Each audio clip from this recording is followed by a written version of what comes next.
So, welcome to our podcast. Today, we're interviewing Mr. Sanjit Batra. How are you today? Good, how are you? Good, alhamdulillah.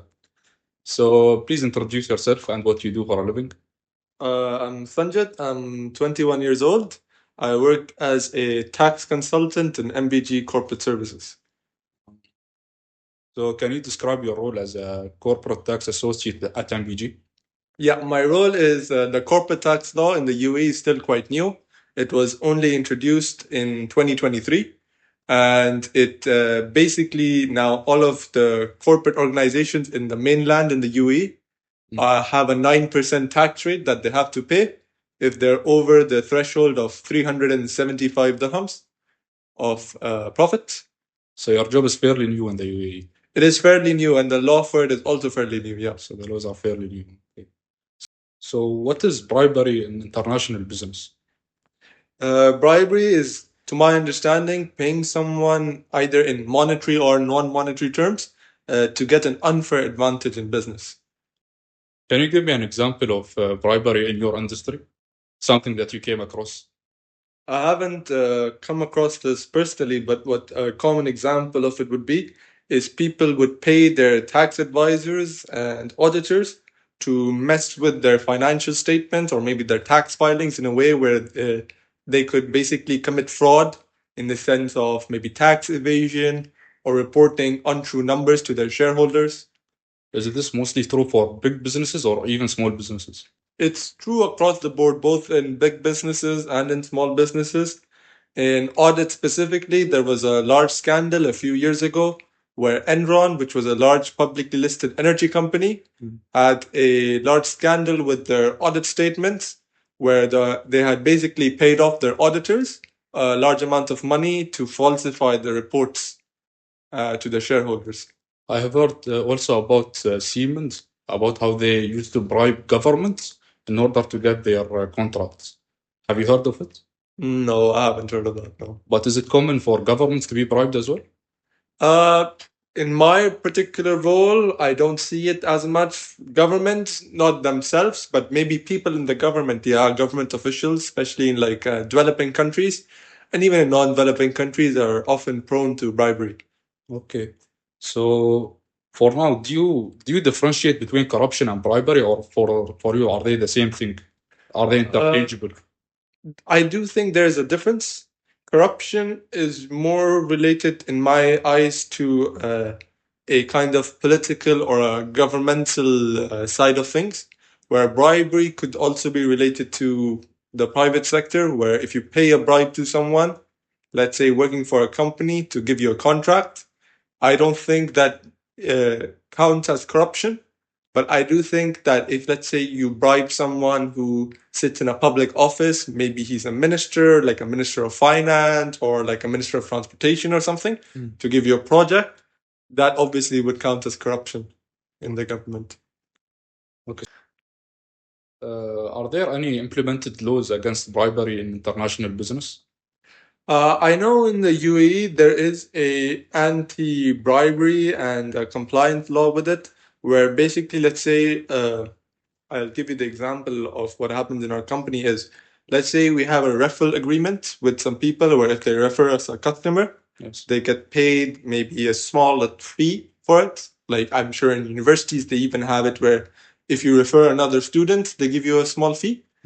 And you have to ensure that the fee you're giving certifies or complies with the anti-bribery laws within the country. So there are certain laws which are set that you have to comply with to make sure that you aren't paying some government official, the people you are paying aren't politically involved in any manner, and like what you're doing is done in a fair way. And I think even the person who you are maybe referring or selling to also knows that you're receiving a referral fee for it.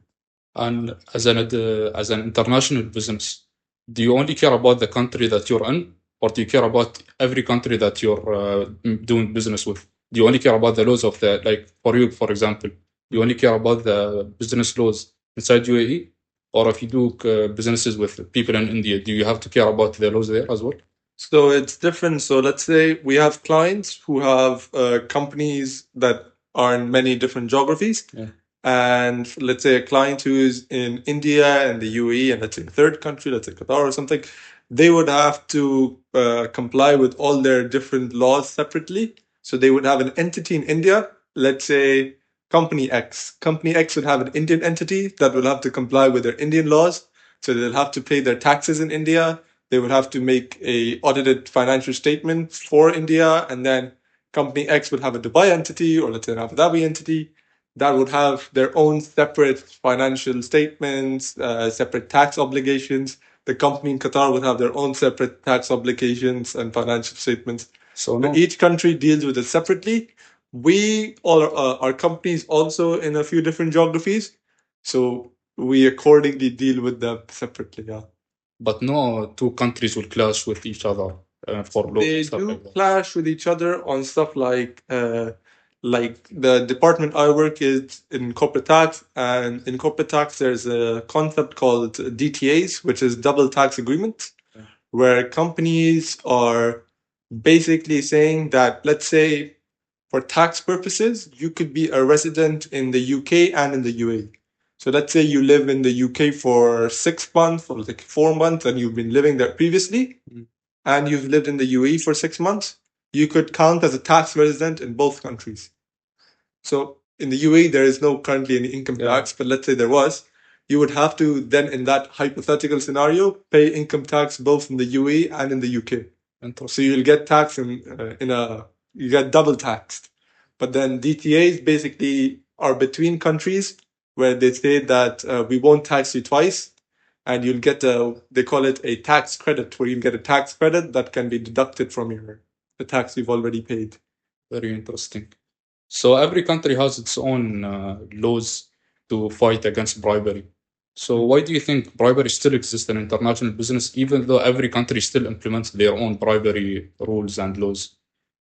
I think it still exists because I think the laws, a lot of them, are trying to be strict, but there's a lot of loopholes that people can find. And business on its own is quite competitive in most global markets. So people always try to gain an unfair advantage in business when they can. And I think one of the reasons they do that and one of the ways they can do that is because of bribery. So I think that's why it still exists, and we are failing to prevent it. I think because we still allow like people to look into bribery without very serious consequences. Like there was a study I read a while back that estimated that more than 90% of cases of bribery never get found. Never get home. So what other forms of corruption do you hear about in the business world right now? There was a recent one where EY is a large company in the tax and the audit world, and in Abu Dhabi, they're recently going through a large fine because their audit team has, I think, failed to comply with the according laws. So I think it's around 2 billion pounds that they're said to be fined. And the exact reasons, I think, is alluded to them being bribed into falsifying financial statements. So yeah, and they are obviously a very large company. Yeah. So do you believe that no matter what you do, bribery will still exist basically? I think it can be slowed down and stopped eventually. So I think it can be cut down over a period of time. And I think it'll be a long process before or if we ever come to a place where there will be no bribery. I think the best things we could do is spread awareness about it. Maybe spread awareness about the kind of side effects or the disadvantages it causes to other people, because that side isn't that shown to a lot of people, I think. And also to kind of fix up a lot of loopholes. Like a lot of loopholes for bribery currently that come up is in cryptocurrency. A lot of bribes are now paid through cryptocurrency because it's untrackable. So we made a lot of our systems in banking online because it allowed for us to track the flow of money. With cryptocurrency, that isn't quite as possible. Yeah. So do you believe that the problem mostly lies in the regulations and laws, or mostly in the people and their ethical and moral view? I think it's a mix of both. So with people, I think people will always try to get an advantage in like an unfair sense whenever they can. I guess I would compare it to like you see how like bodybuilders they would take steroids. Yeah. It's an unfair advantage, but they'll try to take it because if it's available to them, it puts them ahead of their competition. Yes. I think the same concept applies to bribery, where if it's an option, I think people are inclined to do it or to take it, kind of like insider trading too, where again, if you try to get an advantage in whatever way you can. So I think the rules and regulations or the people are both a bit at fault, but I think it has to like meet in the middle. So they both have to come to terms with it and have to realize they have to do better.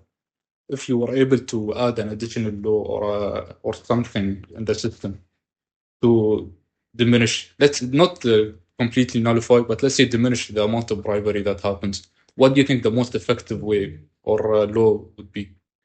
So a lot of people, I'll tell you what happens in our world. For my company does a lot of tax and some auditing also, and a famous example of it in auditing is people often collude with their auditors. And currently, what happens is organizations have to change their auditors every few years. I think what they could do to make it better is once companies go beyond a certain size, I think because it'll be realistically very hard to do for small companies, but once companies get a bit larger, they should realistically have an element of double checking. Double check. So once your audit is done, another set of external auditors come and check your work. Because I think it would be quite difficult to bribe two separate parties to comply into, falsifying information. It's easier to do into one. Is there no government auditor that checks what the companies sent? Or The government does, but what basically happens is the purpose of most audits for large financial companies is, let's say I'm a large company like Apple. Apple has to give out their financial information every year to their shareholders so they can decide if they want to buy more shares, sell their shares because they're publicly traded. And they go through their audit. So an external auditor comes in, like Deloitte, like EY, PwC, one of them, and they do their audit and they would basically verify their financial statement. So they would say, okay, your revenue is correct, the profit statement you've given is correct, the number of assets you have in your inventory is correct. Benefit from other people's wrongdoing? Like let's say if Apple falsifies their audits, can the government itself gain anything from it? It's difficult, maybe indirectly. What would happen is sometimes economies like get boosted a lot when companies are booming. Yeah. It creates a lot more job, which also does help the general government of the country. But then obviously it kind of booms up a crash like that's impeding to happen. Like Enron created a lot of what they would call false jobs, which were jobs which are like unnecessarily created that they didn't really need. But it was to kind of justify their share price, their revenue, because you couldn't show like $1 billion of revenue with like 10 people. They just hired 90 more to show, okay, we have these people and they're actually doing some revenue. They weren't. Okay, very interesting. Okay, uh, so now let's talk about different countries and their laws. Do you believe that any region or company or country, I mean, is more vigilant to bribery than others?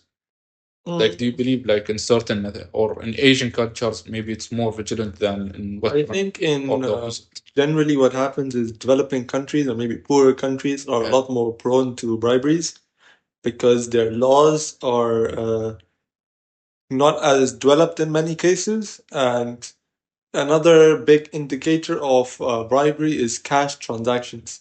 So, like, we could say even developed countries like Germany still use a lot of cash in their day to day lives.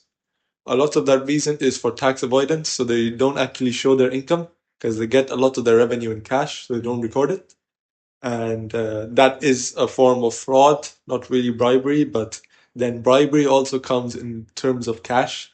So people don't actually wire you a check in terms of bribery because they would see, oh, suddenly this minister has $1 million in his account. Instead, they pay you cash in like a bag and give it to you. So it's untrackable. So do you believe that culture plays a role in bribery and how it's handled across different countries? For example, like we all know, like in let's say Egypt or India, most of the things that you want to do will not happen except if you pay bribes. I think I can't say for Egypt, but I'm Indian myself. I think in India it's definitely getting better from when I was very young.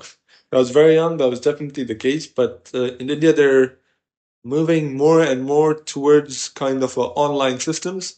Like if you want, let's say you have a tax case. Before, what would happen is tax cases, you directly used to go in person to deal with like the government tax officials. Now the whole process is online. So if you were to try and bribe someone, it would be caught online. So you're not actually meeting your tax compliance officer ever in person. So that kind of element of touch is gone. So if you never meet them in person, you can't really bribe them because all their devices are heavily monitored for it. I also heard that corruption was mostly because of how low the wages in the government sectors were. So Yeah. basically, the higher you pay them, the less likely it is for them to accept bribes. Yeah, that's definitely true. I think the problem, especially in a lot of countries, is the higher ups in government are also not paid that much, even though they hold a lot of power. So what happens is, let's say someone like holds a lot of power, if they aren't paid much, they're likely to use that power to kind of earn money. Yeah, they will sell their authority for other people, basically. Yeah. Okay, so do you feel that there are any situations where bribery, wait, let me read this. Do you feel that there are any situations where bribery seem necessary to get things done? Like how we previously talked about India before, let's say before. In India, I think it definitely was the case a while back where it's like, I'll give you a simple example of it. If you were to try and get your kid into a good school in India, like a few years ago, a lot of that process was involved in bribery. You'd have to bribe either the principal or someone in the school to get your kid admission. Let's say even like pre-KG or something. Do you Which is feel obviously unfair, yeah. do you feel like some of this is still present today? Not it even is still India. Present. I know India, I know it as like a developing country well, but like it's a lot more heavily monitored. And now what they've done is, even in private schools, they have quotas for people who are in a lower income bracket. So a lot of the schools are forced to take people from lower income brackets, which kind of tackles bribery to an extent. And in international business, let's say, do you have any like any transaction or anything that you want to do that you feel like it won't happen or you won't get it done unless you bribe someone? In India, the annoying part of it is, let's say you have like a legal case in like the business world or something. Yeah. Because there's a large shortage of judges in India, a lot of the cases take a very long time, like especially like business related and like civil cases. So like sometimes it will take 3-4 years for it to come into court. So a lot of that process, I think, is still often expedited to paying bribes. So what people would do is like pay the secretary of the judges to have their case show up earlier, which I guess becomes a necessity. But yeah, it's obviously quite sad. So basically, this connects to my next question that I would have asked you is if you ever heard of a system or a government or a business that doesn't function unless bribery is involved? I think that one, the briberies are diminishing. It's just, I think the system in its own is a bit broken, the legal part of it, because for the population, they just don't have enough judges. So as they're increasing the judges, it's slowly fixing. So it's not a problem of the system, let's say. It's more of that there is a lack of workers. And actually, it's not even a lack of workers because they have enough lawyers. It's the old regulations for being a judge were extremely strict, and they were also very regulated. So you could only have a certain number of judges. But now there's opening that up a bit, which is good. It's interesting. So how should professionals deal with the pressure to look the other way in these environments? So let's say you're working with someone and you see him getting bribes. let's say in this in the judging industry or whatever.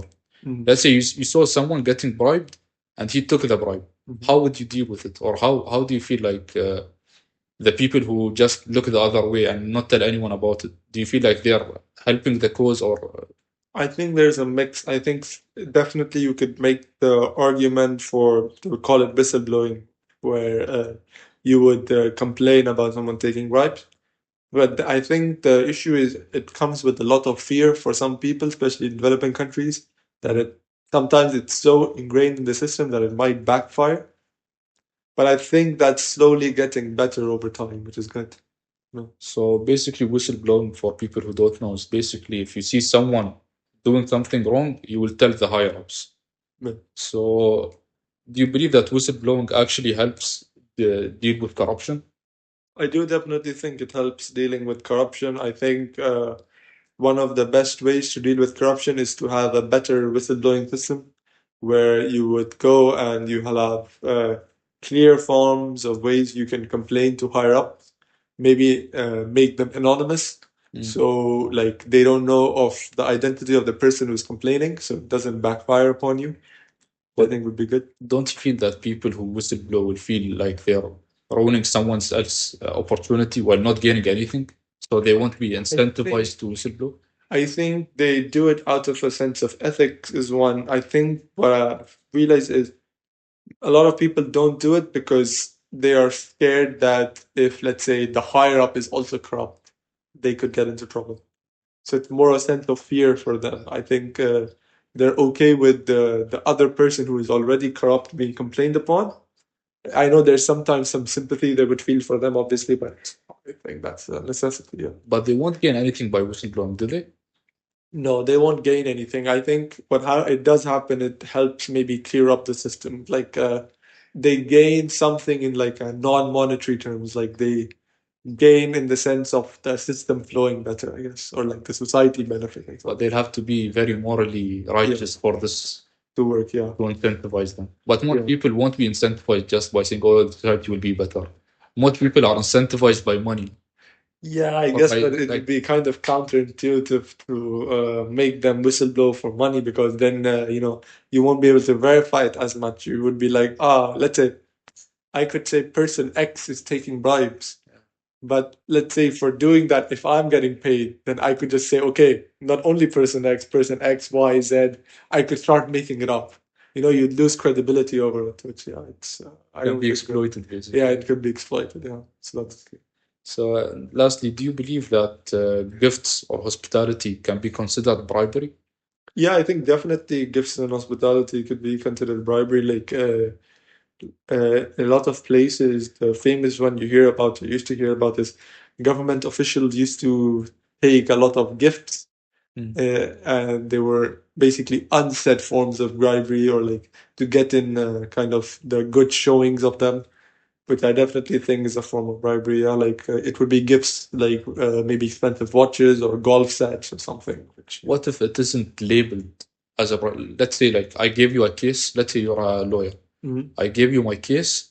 Then suddenly I'm sending you gifts, but I'm not labeling it as bribery money or anything. So Like you can consider it bribery money if you want, but at the same time you cannot. Yeah, so the proper thing with bribery is it has to be like a clear exchange of like service or a good for like a monetary or like a gift or something. So if I could, like in your case, if I'm just sending that person gifts without asking anything in return, then I don't think it would technically count. But then, especially for like a lawyer or someone who works in the government, they are, I think, not allowed to accept those gifts. They'll have to return them from their own part. But they can't accept them only at working hours, or the whole. I think ever. Like, let's say I'm a government official. Yeah. If I meet someone and outside of work, they can't gift me anything over like a certain amount, like over, let's say, $100 or something. I'm not allowed to receive gifts. And what's preventing me from accepting it? What's preventing you from accepting it is, I guess, if it gets found out, then you could get in trouble. So, like, let's say the person who's gifting you could be like someone from the government. Yeah. it could be like a test or maybe like a secret like kind of mission that be like, okay, if you accepted the gift, you could be getting like a big fine for it, maybe like kicked out of your position even.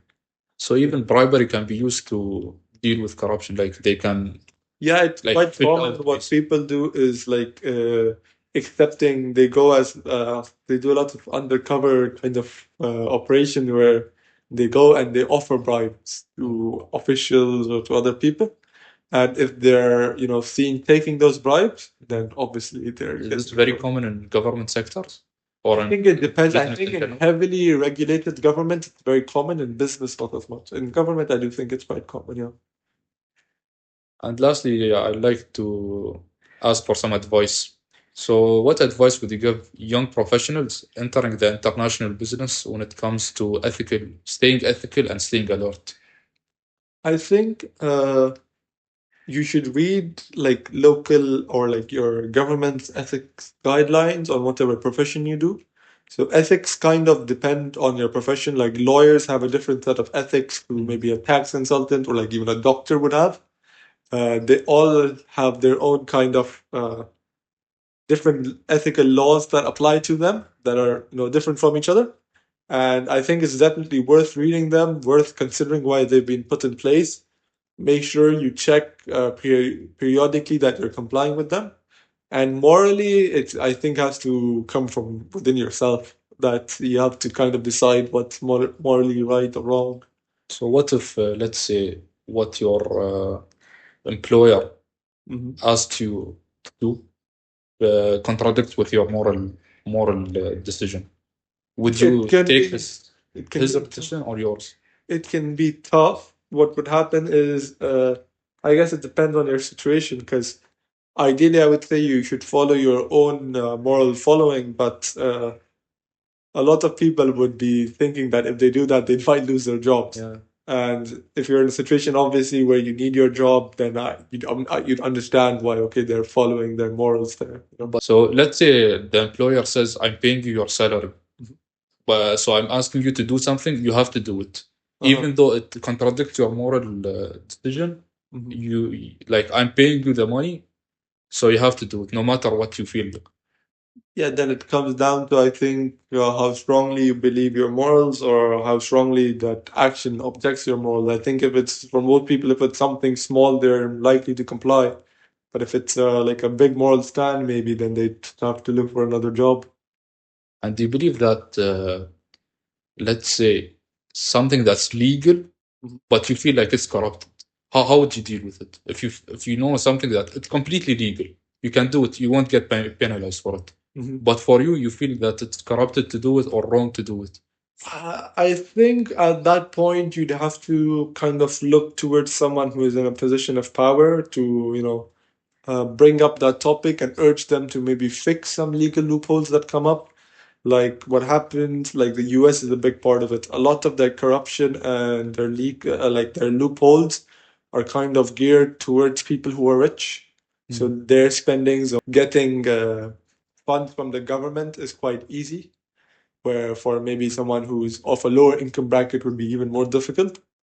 And that's not corrupt or illegal, but it's obviously like kind of morally wrong and it shouldn't be in the law. But it's like you individually don't have the power to change it. You'd have to contact someone higher up or spread information about it. But yeah. And Something quick like that. okay, Sanjay, thank you for taking time out of your day for this interview. It Thank was you very for having me. insightful. Thank you. Thank you, and hopefully we have a second episode with you. Thank you, inshallah.